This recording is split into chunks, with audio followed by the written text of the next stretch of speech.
చూడండి, 1 తిమోతి రాసిన పత్రిక 2వ అధ్యాయం 4వ వచనంలో ఆయన ఇష్టాన్ని తెలియజేస్తున్నాడు. ఆయన మనుషులందరూ రక్షణ పొంది సత్యమును గురించిన అనుభవ జ్ఞానము గలవారే ఉండవలనని ఇచ్చయించుచున్నాడు. అంటే అర్థం ఏంటి? ఇష్టపడుచున్నాడు అని అర్థం. ఆయన మనుషులందరూ రక్షణ పొంది సత్యము గురించిన, అంతటా అందరూ మారు మనసు పొందాలి, రక్షణ పొందాలి. రక్షణ గురించిన అనుభవ జ్ఞానము.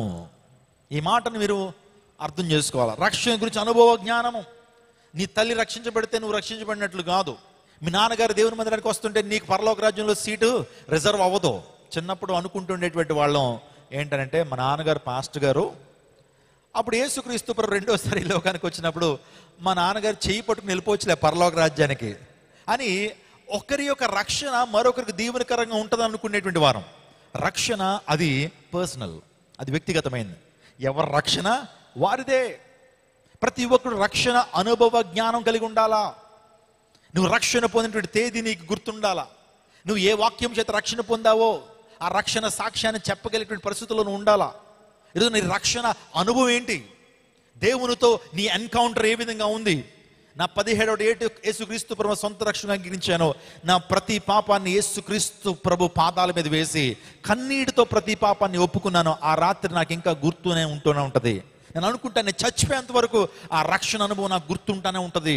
దేవుడు నాపై కుమ్మరించిన అభిషేకము, దేవుడు తన ఆత్మతో నింపిన విధానము, ఆ టైంలో కన్నీటితో నా పాపాలను ఒప్పుకుంటున్న విధానము ఇప్పటికీ నా ముందు కదలాడుతూనే ఉంటుంది. ఎస్, రక్షణ గురించిన అనుభవ జ్ఞానము మనకు గొప్ప రక్షణ ఆనందాన్ని తెచ్చిపెడతా ఉంటుంది. ఇంకొక మాట చెప్తాను, విమోచన చేసేటువంటి వాడు విమోచన క్రయధన చెల్లించాలి. 1 తిమోతి రాసిన పత్రిక 2వ అధ్యాయం 6వ వచనం. ఈయన అందరి కొరకు విమోచన క్రయధనముగా తన్ను తానే సమర్పించుకొనెను.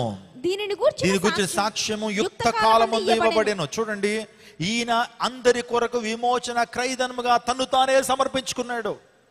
విమోచన చేయటానికి విమోచన క్రయధనాన్ని చెల్లించాలి. నేను చెప్పాను, ఒక ప్రైస్ పే చేయాలి. బానిసత్వంలో ఉన్నటువంటి వారిని విడుదల చేయాలంటే వెండి బంగారం ఇస్తూ విమోచించేటువంటి వారు, విడుదల చేసేటువంటి వారు. ఫర్ ఎగ్జాంపుల్, ఒక వ్యక్తి బానిసత్వంలో ఉన్నాడు. ఆ ఓనర్ దగ్గరికి వెళ్ళి, బాబు ఈ వ్యక్తిని విడిపించండి అంటే, ఏది విమోచన క్రయధనం అంటాడు. అప్పుడు ఇంత కేజీ బంగారం ఇచ్చి ఇంకో విడుదల చేయి, కేజీ వెండిచ్చి విడుదల చేయి అని కొంత రుసుము చెల్లించి విడుదల చేయాలా. ఈరోజు సాతానుడు కూడా మనందరినీ కూడా తన హస్తగతం చేసుకున్నప్పుడు, పాపము ద్వారా మనము బంధించబడినప్పుడు యేసుక్రీస్తు ప్రభు వారి లోకానికి వచ్చి విమోచన క్రయధనంగా ఏమి చెల్లించాడు? తన సొంత రక్తాన్నే మన కోసం ఇచ్చాడు. హల్లెలూయా. తన ప్రాణాన్ని విమోచన క్రయధనంగా ఇచ్చాడు. ఆయన రక్తముకు సాటి అనేది ప్రపంచంలో ఏదైనా ఉన్నదా? ఆయన రక్తం పరిశుద్ధమైనదే, ఆయన రక్తం నిష్కలంకమైనదే, పవిత్రమైనదే. ఆయన రక్తం ఇచ్చి మనల్ని కొనుక్కున్నాడు ఆయన. క్రిస్టియానిటీలో కొన్ని ప్రత్యేకమైనటువంటి షార్ట్ మూవీస్ మనం చూస్తూ ఉంటాం. లూయిస్ అనేటువంటి గొప్ప దైవజనుడు, చాలా జ్ఞానం కలిగినటువంటి వాడు. ఆయన పుస్తకాలు చాలా బాగుంటాయండి. ఆయన పుస్తకాలు, సిఎస్ లూయిస్ పుస్తకాలు నేను ఎక్కువగా చదువుతుంటాను. ఆ పుస్తకాల్లో ఒక పుస్తకాన్ని ఆయన రాశాడు, నార్నియా అనేటువంటి ఒక పుస్తకాన్ని రాశాడు ఆయన, నార్నియా. దాన్ని చాలామంది ఆ పుస్తకాన్ని చదివి, కొంతమంది క్రైస్తవ మత పెద్దలు కానివ్వండి, కొంతమంది క్రిస్టియానిటీకి సంబంధించిన వారు ఒక సినిమాగా కూడా ఆ యొక్క నోవెల్ని, లేకపోతే ఆ పుస్తకాన్ని సినిమాగా కూడా తీశారు. సో మీరు చూస్తున్నారు, ఈ వ్యక్తి పేరే సిఎస్ లూయిస్. ఈ మూవీ ఒక క్రిస్టియన్ మూవీ. ఈ రోజున ప్యాషన్ ఆఫ్ ది క్రైస్ట్ ఏ విధంగా క్రిస్టియన్ మూవీగా ఉందో, ఈ యొక్క క్రానికల్స్ ఆఫ్ నార్నియా అనేటువంటి ఈ యొక్క మూవీ కూడా ఒక క్రిస్టియన్ మూవీ. ఇందులో చెప్పబడినటువంటి ఆ పాత్రలన్నీ కూడా ఇండైరెక్ట్గా ఆ ప్రాంతంలో మనం చూస్తే కనుక 4 పిల్లలు ఉంటారండి. ఆ 4 పిల్లల్లో ఒక అబ్బాయిని ఒక ప్రాంతంలో, నార్నియా అనే ప్రాంతంలో ఒక వైట్ విచ్ అనేటువంటి ఒక మంత్రసాని, వైట్ విచ్ అనేటువంటి ఒక దుష్ట శక్తులు కలిగినటువంటి, మాంత్రిక శక్తులు కలిగినటువంటి ఆమె ఒక అబ్బాయిని హస్తగతం చేసేసుకుంటుంది, వాడిని లోపర్చేసుకుంటుంది. వాడికి మాయ మాటలు చెప్పి లోపర్చేసుకుంటున్నప్పుడు మిగతా 3 పిల్లలకి దాని యొక్క భయంకరత్వం తెలుసు. చెప్తారు వెళ్ళి, అమ్మా, అయ్యా, బాబు, నువ్వు ఇది సరైనటువంటి మార్గంలో నువ్వు లేవు, నీవు ఒక వైట్ విచ్ అనేటువంటి ఒక మంత్రస్థానం దగ్గర ఉన్నావు, అది ఏ నాటికైనా మేము చంపేస్తుంది అని చెప్తున్నా సరే వాడు వింటండి. మంచిది అని అంటాడు. వినకపోయేటప్పటికి చివరికి ఆమె ప్లాన్ ఏంటంటే వీడిని కూడా హస్తగతం చేసేసుకుని వీడిని ఏం చేయాలంటే ఒక కథలంటే ఒక సెలగా మార్చేయాలనే ఆలోచన ఉంటుంది దానికి. అప్పుడు ఆ టైంలో ఈ 3 కూడా యాస్టలాన్ అనేటువంటి ఒక సింహం దగ్గరికి వెళ్తారు. మీరు చూస్తున్నారు, యాస్టలాన్ అనేటువంటి ఆ సింహం దగ్గరికి వెళ్తారు వీరు 3. వెళ్ళి సమస్య ఎంతో చెప్తారు. ఆ వైట్ విచ్ అంటే ఆ మంత్రసాని మా తమ్ముడిని హస్తగతం చేసుకుని వాడు పాడు చేస్తుంది, చివరికి వాడిని చంపేయడానికి చూస్తుంది, ఏదన్నా చేయగలుగుతావా అని యాస్లాన్ దగ్గరికి వెళ్తే యాస్లాన్ బాగా ఆలోచన చేస్తాడు. చాలా శక్తివంతుడు, ఆ సింహము చాలా శక్తివంతమైనది, చాలా పవర్ కలిగినటువంటిది, చాలా డిగ్నిటీ కలిగినటువంటిది. ఆ టైంలో ఏం చేస్తుంది తెలుసా, ఆ యాస్లాన్ తనను విడిపించడం కొరకు బలైపోద్దండి. వెళ్ళి మాట్లాడుతుంది, వెళ్ళి యాస్లాన్ సాక్రిఫైస్ చేస్తుంది, వెళ్ళి అయ్యా విడిపించానంటే ఆ వైట్ విచ్ అంటది, అతన్ని విడిపించాలంటే క్రైదనాన్ని ఏం చెల్లిస్తావు అని అంటే, తను విడిపించు, నేను నీకు అప్పగించుకుని నా ప్రాణాన్ని ఇచ్చేస్తాను అన్నప్పుడు ఆ యొక్క సింహాన్ని తీసుకెళ్ళి నిజంగా ఆ యొక్క భయంకర బళ్ళాలతో పొడుస్తూ భయంకరంగా హింసిస్తూ ఆ సింహాన్ని చంపేసినప్పుడు ఆ వ్యక్తి విడుదల పొందుతాడు. మీరు చూస్తున్నారు ఆ సింహాన్ని ఏ విధంగా చంపుతారో చాలా క్లియర్గా ఆ షార్ట్ ఫిల్మ్లో మనం చూస్తుంటాం. అద్భుతం ఏంటంటే, ఎప్పుడైతే ఆ సింహం త్యాగం చేస్తుందో, తన ప్రాణాన్ని ఎప్పుడైతే అర్పిస్తుందో, ఆ వ్యక్తి లేకపోతే ఆ చిన్న బాబు విడుదల చేయబడతాడో వారికి ఆనందం కలుగుతుంది. అక్కడితో అయిపోయింది అనుకుంటారా? అక్కడితో అయిపోలేదు. ఆ సింహం 3 రోజుల తర్వాత మరలా తిరిగి లేస్తుంది, సజీవురాలుగా తిరిగి లేస్తుంది. ఆ యొక్క యాస్లాన్ విక్టరీ, ఆ యాస్లాన్ ఎవరో కాదు, మన ప్రభుని యేసుక్రీస్తు ప్రభువారు. గట్టిగా చప్పలు కొడుతూ దేవుని మహిమపరచండి.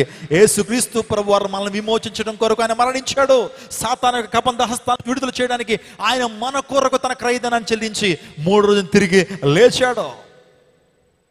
ఒక్కొక్క అంశము మీరు క్రిస్టియన్ పర్స్పెక్టివ్లో ఈ యొక్క మూవీని చూడకపోతే మూవీ మీకు అర్థం కాదు. కానీ ఆ యాస్లాన్ మన ప్రభుని యేసుక్రీస్తు ప్రభు, యూదా గోత్రపు సింహము మన ప్రభు, యూదా గోత్రపు, ఈ the king of the line of JUDA.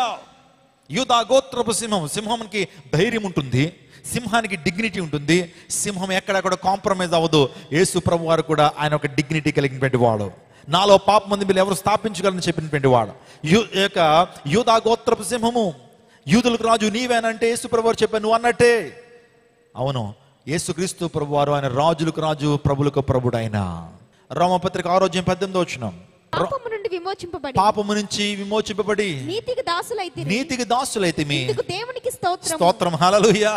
పాపము నుంచి విమోచించబడి ఇప్పుడు దేనికి దాసులం? మనం నీతికి దాసులం. ఈరోజు ఒక మాట నేను చెప్తున్నాను, అన్నా చాలా చెడ్డ వ్యసనాలు మాలో ఉన్నాయి, ఎంతో కాలం నుంచి వాటిని చేస్తున్నాను, విడుదల ఎలా అన్నా అని అంటావా? ఒక మాట నేను చెప్తున్నాను, నీ యొక్క దురలవాట్లని మంచి అలవాట్లతో రీప్లేస్ చేయండి. స్తోత్రం చెప్పండి. ఒకవేళ త్రాగేటువంటి అలవాటు ఉందా, ఆ త్రాగేటువంటి అలవాటుని ఒక మంచి అలవాటుతో ఏం చేయి, దాన్ని రీప్లేస్ చేయి. లేకపోతే ఎక్కువగా ముచ్చట్లు చెప్పేటువంటి అలవాటు ఉందా, స్త్రీలకి ఆ వీక్నెస్ ఎక్కువ ఉంటుంది, వాళ్ళ గురించి వీళ్ళ గురించి చెప్పేసుకోవాలనేటువంటి ఆలోచన.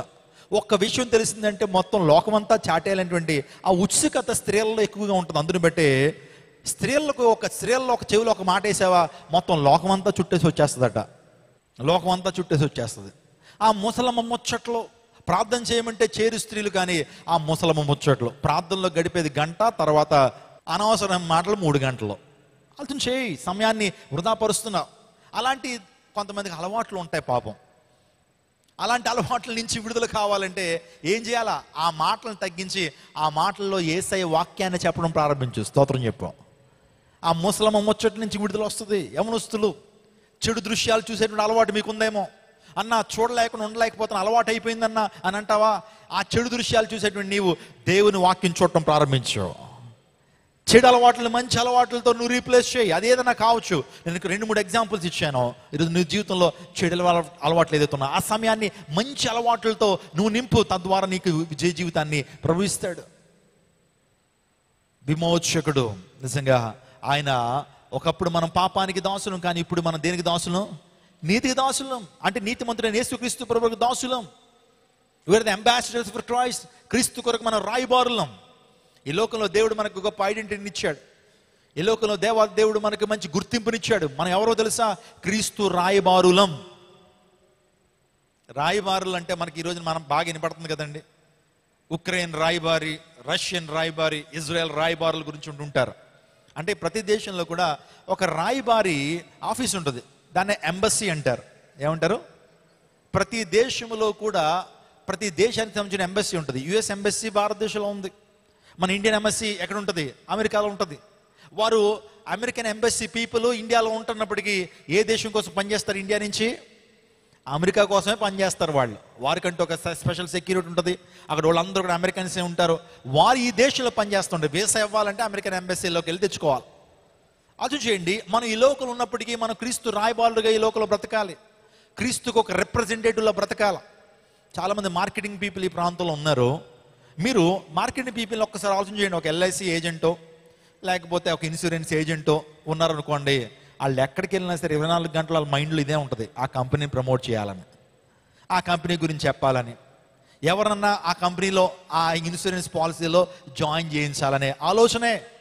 లేదు, మనం కూడా క్రీస్తు కొరకు రాయబారులుగా బ్రతుకుతున్నప్పుడు నిజంగా క్రీస్తుని పరిచయం చేయడం కొరకు అహర్నిశలు మనం పాటుపడాల్సిన వారమే ఉన్నాం. మన ఆలోచన, మన దృక్పథము పాపములు ఉండే వ్యక్తుల్ని మరణంలోంచి, అగ్నిలోంచి లాగినట్లు కొంతమంది లాగటానికి ఎల్లప్పుడూ కూడా ఆ మైండ్ సెట్తో మనం ఈ లోకంలో బ్రతకాలి. అర్థం చేయండి. దేవుడు అదే కోరాడు, మీ సర్వలోకానికి సర్వ సృష్టికి స్వార్థను ప్రకటించండి అని. ప్రతి పాసిబిలిటీని మనం దేవుని స్వార్థ ప్రకటించడం కొరకు వినియోగించుకోవాలి. స్తోత్రం చెప్తాండి. అపోస్తలుడైన పౌలు తన జీవితంలో మీరు క్రీస్తుకు రాయబారులై ఉన్నారని చెప్పినట్టు అపోస్తలుడైన పౌలు ఎక్కడికి వెళ్ళినా క్రీస్తునే మోసాడు, క్రీస్తు నామాన్నే మోసాడు, క్రీస్తుని ప్రకటించాడు. రక్షించబడిన ప్రతి వ్యక్తి కూడా క్రీస్తుని ప్రకటించినప్పుడు అనేక మంది రక్షణలోకి వస్తారు.